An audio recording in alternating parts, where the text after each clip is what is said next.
তো hello friend, আজকে সন্ধ্যাবেলা আমার মেয়েটার জন্য একটু হালকা একটা রেসিপি বানাচ্ছি, সেটা তোমাদের সাথে শেয়ার করছি। চলো, এখানে একটু পনির নিয়েছি, লঙ্কা নিয়েছি, আলু, গাজর বয়েল করা আছে, ধনেপাতা। তো এই পনিরটাকে আমি ভালো করে ম্যাশ করব, ঠিক আছে? এটাকে দিয়ে ভালো করে ম্যাশ করে নিতে হবে।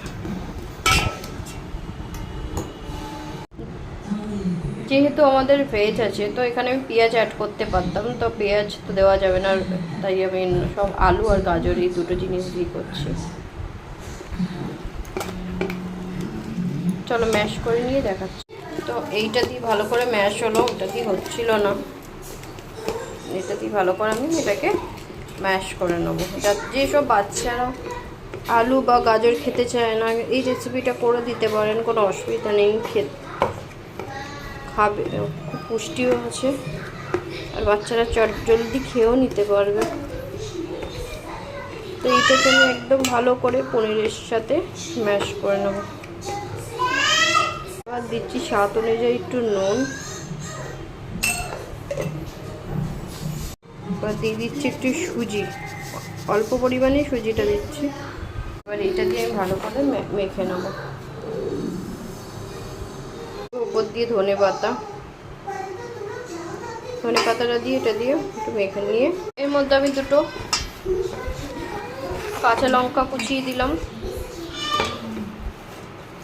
বাট আমার মেয়ে তো কাঁচা লঙ্কা খেতে পারবে না, তো আমি একটু তুলে আমাদের জন্য এটা বাচ্চা বড় সবাই খেতে পারবে, ওর সাথে আমরাও খেয়ে নেবো। তো এর মধ্যে একটুখানি আমি কাঁচা লঙ্কা অ্যাড করেছি, সামান্য গোলমরিচের গুঁড়ো অ্যাড করছি। এইভাবে 10 মিনিটের জন্য রেখে দেবেন, কারণ সুজি আছে, সুজিটাকে একটুখানি টাইম লাগবে বলতে, তো 10 মিনিটের জন্য আমি এটা ঢেকে রেখে দেবো। পুরোটাই কম তেলে রান্না হচ্ছে, একটা হেলদি স্বাস্থ্যকর খাবার। সবসময় তেল মশলা তো ভালো না। এই টিকিয়াটা খুব টেস্টিও হয় খেতে, পুরোটাই ভেজ বলছি বারবার। তো এইভাবে আমি টিকিয়া টাইপ করে ভেজে নিচ্ছি। আমার মেয়ে তো খুব ভালোবাসে খেতে, তো পাগল হয়ে যাচ্ছে খাওয়ার জন্য। এটা গোপালের ভোগ হিসাবেও দিতে পারেন, কোনো অসুবিধা নেই, পুরোটাই নিরামিষ। বানিয়ে দেখুন। এক পিট করে ভাজা হয়ে গেছে, আর এক পিট করলেই হয়ে যাবে। করে বাটারগুলোকে লাগিয়ে দেবো অল্প অল্প করে।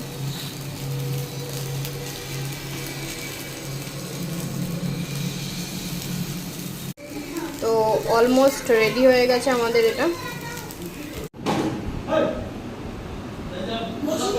দিয়েছে, ওর খুব ভালো লাগে খাবারটা খেতে, তো তাই তোমাদের সাথে শেয়ার করলাম। যদি ভালো লাগে প্লিজ শেয়ার, কমেন্ট, সাবস্ক্রাইব করে দেবে।